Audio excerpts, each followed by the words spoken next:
Dear students, welcome to Applaus Mathematics, Trigonometry, 10th standard. ட்ரிக்னாமெட்ரினாவே உங்களை பயமுறுத்தி வச்சுருக்காங்க. ட்ரிக்னாமெட்ரி கஷ்டம், ஃபார்முலா படிக்கணும். ஒரு 6 ஃபார்முலா படிக்க முடியாதா? Sine square theta plus cos square theta equal to 1. Secant square theta minus cosecant square theta equal to 1. Tan square theta minus secant square theta equal to 1. இவ்வளோதான் formula. sin theta equal to opposite side by hypotenuse. sin theta equal to எதிர்பக்கம் by கர்ணம். இப்போ நம்ம பார்க்க போகிறது இந்த trigonometry பயன்படக்கூடியது எல்லாமே நம்ம 10th பொறுத்தளவு எல்லாம் ஒரு செங்கோண முக்கோணத்துக்கு தான். செங்கோண முக்கோணம்னாவே உங்களுக்கு யார் வந்துடுவார்னா பித்தகரஸ் தியரம் வந்துடுவார். பித்தகரஸ் தியரத்தை வந்து எத்தனை பௌதயான தியரம் அப்படின்னு சொல்லி போட்டாங்க. பௌதயான தியரம் அது பார்த்தா உங்களுக்கு தெரியலை. அதுக்கு தான் இந்த சின்ன அந்த புக்கு கார்னரில் வந்து டூ யூ நோ, உனக்கு தெரியுமா அப்படின்னு போடுவாங்க. சில நேரத்தில் இந்த தேட்டம் பித்தாகரஸ் தேட்டத்தை எழுதுன்றது பொதுவாக பௌதயான தேட்டத்தை எழுதுன்னு கேட்டாக்க தெரியாது நமக்கு. ஆனால் ரெண்டுமே ஒன்று தான். பித்தாகரஸ் தேற்றமும் பௌதயான தேற்றமும் ஒன்று தான். இந்த தவணை உள்ள ரிவிஷன் டெஸ்ட் தான் அந்த கணக்கு கேட்டிருந்தாங்க, நிறைய பேர் விட்டுருந்தோம். சரி, ரைட். இப்போ இது வந்து கொடுத்துட்டது ஹைட்ஸ் அண்ட் டிஸ்டன்ஸ், தொலைவுகளும் உயரங்களும். இது என்ன ஒன்று தொலைவு கேட்பாங்க. நம்ம சாதாரணமாகவே நம்ம என்ன செய்யணும்னா, நம்ம ஒரு இடத்துல நின்றுக்கிட்டு இந்த ஸ்ட்ரீட் லைட்டு பல்பு எரியுதா அப்படின்னு பார்ப்போம். ஆனால் சில பேர் என்ன செய்வாங்க, இந்த பல்பை எப்படிரா உடைக்கிறதுன்னு பார்த்துட்ருப்பாங்க. அது வேறு லிஸ்ட்டு, அதெல்லாம் ஒன்றும் செய்ய முடியாது.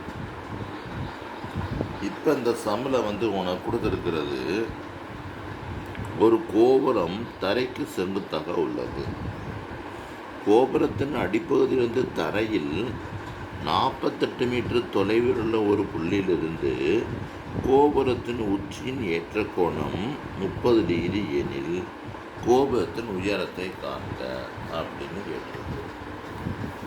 நம்ம சும்மா வந்து படிக்கும்போதே நிறுத்தி பொருள் புரிந்து படித்தாத்தான் இந்த கணக்கு போட முடியும். கோபுரத்தின் தரைக்கு செங்குத்தாக உள்ளது, கோபுரத்தின் அடிப்பகுதியின் தரை 48 மீட்டர் தொலைவில் ஒரு புள்ளியிலிருந்து கோபுர உச்சி மீட்டர் 30 எனில் கோபுரத்தின் உயரத்தை காணுங்கன்னா இது புரியாது. படிக்கும்போதே நிதானன்னு படித்து இதுதான் கொடுத்துருக்கு, இதுதான் கேட்டிருக்காங்க, அதுக்கு இப்படி டயக்ராம் போடணும், இது சைன் தீட்டாவா காஸ் தீட்டாவா டேன் தீட்டாவா அப்படின்னு கண்டுபிடிக்கணும். அப்படிங்கிற நம்ம தான் கெஸ் பண்ணணும். இது படிக்க படிக்க தானாக வரும். அதனால் கொஞ்சம் ப்ராக்டிஸ் பண்ணாலும் வந்துடும். இப்போ நம்ம வந்து இந்த கொடுத்துருக்கு, இதுதான் ஒரு கோபுரம். அடியிலிருந்து எவ்வளோ தூரத்தில் நிற்கிறார் ஒருத்தர்? 40 மீட்டர் தொலைவில் நிற்கிறார். 48 48 மீட்டர் ஒரு புள்ளி. ஒரு உச்சின் ஏற்ற கோணத்தை இங்கே பார்க்குறாரு. உச்சி ஏற்ற கோணம்னா ஆங்கில வெளிவீசம் 30 டிகிரி பார்க்குறாரு. அப்போ இந்த கோபுரத்தின் உயரம் என்ன? இந்த 3 தான் இருக்குது. கோபுரத்தின் உயரம் என்ன, இதில் தொலைவு என்ன, இந்த கர்ணம் என்ன, அல்லது இந்த கோணம் என்ன, இப்படி தான் கேட்க வாய்ப்பு இருக்குது. இப்போ கோணம் கொடுத்துருந்தாங்கன்னா இந்த 2 பக்கம் கொடுத்துருப்பாங்க, அல்லது இந்த 2 பக்கம் கொடுத்துருப்பாங்க. இந்த 2 பக்கம் தெரிஞ்சால் என்ன அப்ளை பண்ணணும்? கர்ணம் தெரிஞ்சால் சைன் தீட்டா காஸ் தீட்டான்னு அப்ளை பண்ணணும். கர்ணம்ங்கிற பக்கம் தெரிஞ்சுன்னா சைன் தீட்டா காஸ் தீட்டான்னு அப்ளை பண்ணணும்.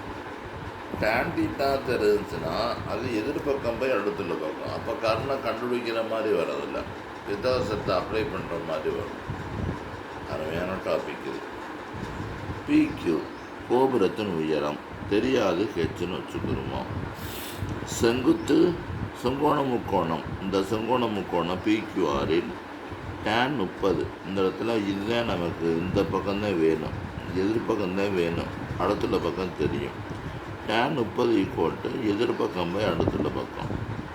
எதிர்பக்கம் PQ அடுத்துள்ள பக்கம் QR. எதிர்பக்கத்துக்கு வேல்யூ tan 30னா 1/√3. அப்போ இது வந்து h/48. ஹெச் தான் வேணும். 40 குறுக்க பிரிக்கிருங்க. குறுக்க பிரிக்காச்சு. இந்த குறுக்க பெருக்கின பிறகு இந்த இடத்துல பையில் வந்து √3 வருது. இந்த √3, √5, √7 இந்த மாதிரி வந்த உடனே ரேஷனலைஸ் பண்ணணும். அது என்ன ரேஷனலைஸ் பண்ணுறதுன்னா அதே நம்பரால் எடுத்து மேலே கீழே என்ன செய்யணும், மல்டிபிள் பண்ணி டிவைட் பண்ணணும். அப்படி பண்ணும்போது இது 48√3, இந்த 3 √3 மல்டிபிள் பண்ணால் வெறும் 3 கிடச்சிரும்.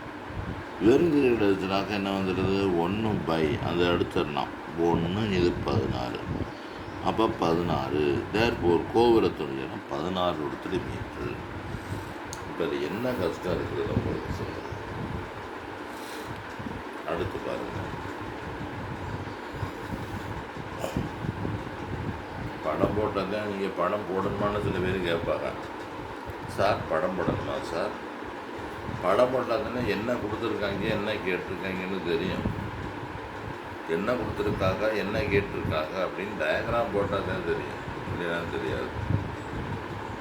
நம்ம டயக்ராம் போட்டால் தான் எது ஆப்போசிட்டு, எது அட்ஜஸ்ட்ன்றது ஹைபோட்டனியூஸ் வரும்னு தெரியுது, அப்படின்னு தெரியும். அதனால் இது வந்து கொஞ்சம் கேர்ஃபுல்லாக நம்ம என்ன செய்யணும், புரிஞ்சுக்கிறோம். அடுத்து, தரையிலிருந்து ஒரு பட்டம் 75 மீட்டர் உயரத்தில் பறக்கிறது. ஒரு நூல் கொண்டு தற்காலிகமாக தரையின் ஒரு புள்ளியில் பட்டம் கட்டப்பட்டுள்ளது. நூல் தரையுடன் ஏற்படுத்தும் சாய்வு கோணம் 60 டிகிரி எனில் நூலின் சாய்வின் நிலம் காண்க. மேலும் நூலை ஒரு நேர்கோட்டில் இருப்பதாக எடுத்துக்கொள்ளணும். இப்போ நூலுனா தொய்வாக இருக்கும், அந்த தொய்வாக இருக்கிறது இல்லாமல் நேராக இருக்குது அப்படின்னு சொல்லியிருக்காரு. தொய்வு இல்லாமல் இருக்குது. தொய்வாக இருந்தால் லென்த்துடைய வேரியேஷன் இருக்கும். இது தொய்வு இல்லாமல் ஸ்ட்ரைட்டாக இருக்கிறதுனால இது லென்த் அளவு மாறாது. இந்த பற்றியெல்லாம் பறக்கும் உயரம் எவ்வளவு, 75 மீட்ரு.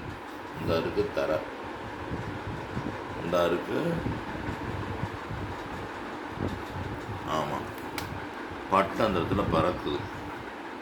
நம்ம சின்ன பிள்ளையில் வந்து காத்தாடி பறக்க விடுவோம். காத்தாடினா வீட்டுக்குள்ளே காத்தாடி இல்லை, பட்டம் பறக்க விடுவோம். ஒரு சீசன் வரும், ஒவ்வொரு சமயத்தில் கிட்டி விளாடுவோம். ஒரு சமயத்தில் வந்து இந்த மாதிரி பட்டம் பறக்க விடுவோம். அந்த ஒரு மாதம் ஜூன் ஜூலியில் பார்த்தோம்னா மாட்டியில் பார்த்தா பட்டமாக பறக்கும். அந்த நேரத்தில் காற்று வந்து ஒரு மாதிரி அடிச்சுட்டு இருக்கும். பட்டத்தை நம்ம செஞ்சு பறக்க விட்டோம்னா அது வாட்டுக்கு அடிச்சு குடிச்சு வந்து சேர்ந்துடும், வெற்றியோட வந்து சேர்ந்துடும். அந்த மாதிரி தான் இந்த கணக்கு. இந்த ஹைட்டு கொடுத்துருக்கு, இந்த கோணம் கொடுத்துருக்கு. கேட்டிருக்கிறது என்ன, நூலின் நீளத்தை காண்க. இந்த நூலின் நீளத்தை காண்கன்னு கேட்டிருக்கு. அப்போ இதெல்லாம் எழுதியாச்சு. tan θ ஈக்குவல் எதிர்பக்கம், இது என்னது, இதுவா, இது வந்து என்ன போடலாம், sin θன்னு போடலாம். sin θன்னு போடலாம். sin θ ஈக்குவல் எதிர்பக்கம் பை கர்ணம்னு போடலாம். எதிர்பக்கம் எவ்வளவு, எதிர்பக்கம் எவ்வளவுனா அது எவ்வளோ வந்துருக்கு, 75. கர்ணம் தெரியாது, sin 60. sin 60க்கு வேல்யூ வந்து √3/2. இப்போ 75 உள்ளே கொண்டு வரணும். இப்படி குறுக்க பெருக்கிட்டோம்னா √3x = 2 × 75. 2 × 70னா 150ன்னு போட்டுடலாம். கீழே √3 இருக்குது. √3 கீழே வரக்கூடாது. அதே நம்பரால் மேலே இணை பெருக்கி போட்டால் ஆன்சர் வந்துடும். அதே நம்மளாம் பெருக்க சொன்னேன், ப்ளஸ் பண்ணக்கூடாது. இன்ட்டு போட்டு மேலே இணை என்ன செய்யணும் போடணும். அப்போ பெருக்கிட்டோம்னா கீழே √3 வெறும் 3 வந்துடும். கீழே √3 பெருக்கிட்டோம்னாக்கா இந்த பற்றியெல்லாம் √3 வெறும் 3 வந்துருச்சு. இந்த 3 அடிச்சிட்டோம்னாக்கா 50 வந்துருச்சு. அப்போ நூலின் நீளம் எவ்வளோ வந்துருக்குன்னா 50 √3 வந்துருக்கு. ஒருவேளை அந்த √3க்கு வேல்யூ வந்து 1.732 கொடுத்துருந்தாங்கன்னா அதை நம்ம என்ன செய்யணும், மல்டிபிள் பண்ணி போடணும். அவ்வளோதான். இதில் உங்களுக்கு என்ன கஷ்டம் இருக்குது சொல்லுங்கள்? அருமையான கணக்கு. அடுத்து பாருங்கள், இது பலமுறை பப்ளியில் கேட்டிருக்கேன்.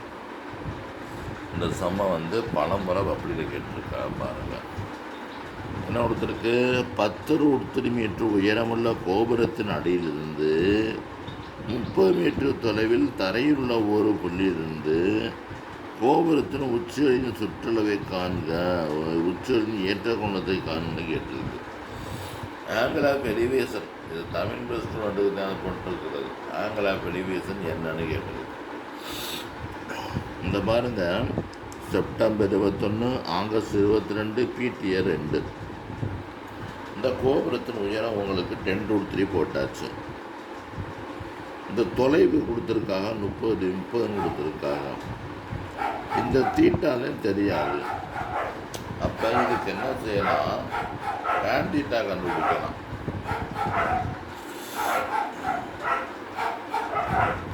tan தீட்டா ஈக்குவல் எதிர்பக்கம் பை அடுத்துள்ள பக்கம். எதிர்பக்கம் என்ன சொல்லுது? இங்கே 10√3 சொல்லுது. அடுத்துள்ள பக்கம் என்ன சொல்லுது? 30 சொல்லுது. √0 அடிச்சிருங்க. இப்போ √3 மட்டும் கிடச்சிருக்கு.